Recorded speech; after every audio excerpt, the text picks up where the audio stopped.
and I'm honoured to be here, and I'm honoured to be in the company of so many fantastic individuals, many of them extraordinary shade throwers. I'm also very honoured to be asked by Eamon to be associated with this book on its launch. You in your own right are a poet, you're a playwright, you're an artist, you're a literary figure, you're a musician of an extraordinary nature. You've been involved with a band that actually, again, was very much involved with actually, I suppose, encouraging us to be proud, you know, mirroring back to us our abilities because of the horselips, giving us a mirror to say, yeah, we are something, because our state and our church and our politicians certainly didn't give us that, but artistry did and sports people did. You know, I certainly would hope that everybody who reads this book, and including those that are going to review this book, and including the arts councils who are going to read this book, will certainly turn around and honour you as an artist, as an individual, and as a writer, by recognising what you've actually achieved in this particular book. I would suggest, and I mean this, I would suggest that this book is actually put into every single school, that it's put into every single sports place, so that those who are entering into the sport would realise and recognise through this book the kind of sacrifice they're going to have to make before they even get a match, and what is at the end of the day for them. I think you've done an extraordinary piece of work as an artist, and I want to say to you, I certainly hope that you recognise that within yourself. I know you're a very humble individual and you're a very sensitive man, but I certainly hope that you recognise that when I was reading this book down in County Kerry, I didn't eat for 3 days. I didn't go near anything because I wanted to see what the next thing was going to happen.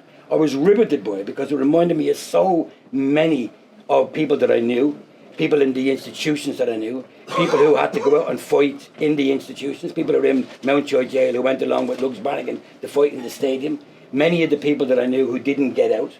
There's an extraordinary book, and I've read many sports books which are biographies, and they're all great, but there's nothing quite like this particular book.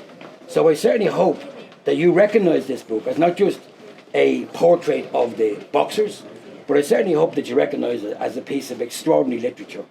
Look, thanks.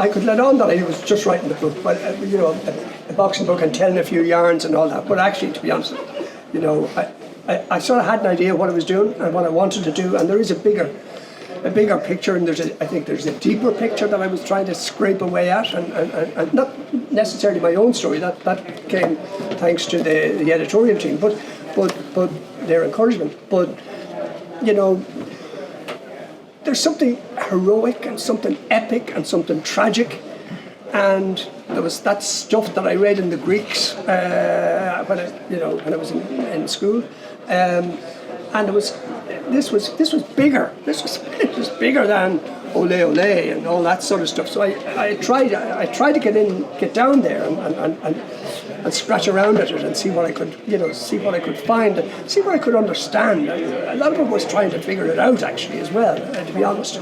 I mean, and even figure out why I would be attracted to that. But look, here we are, to praise Mannix. I played in the Albert Hall. I played in the Shrine Auditorium. I played in the Marquee in Butler's Bridge in Cavan. But by Jesus, this is the most nervous I've ever been. Thank you very much, ladies and gentlemen. Buy the book! Buy the book! Eamon Carr, ladies and gentlemen. And the winner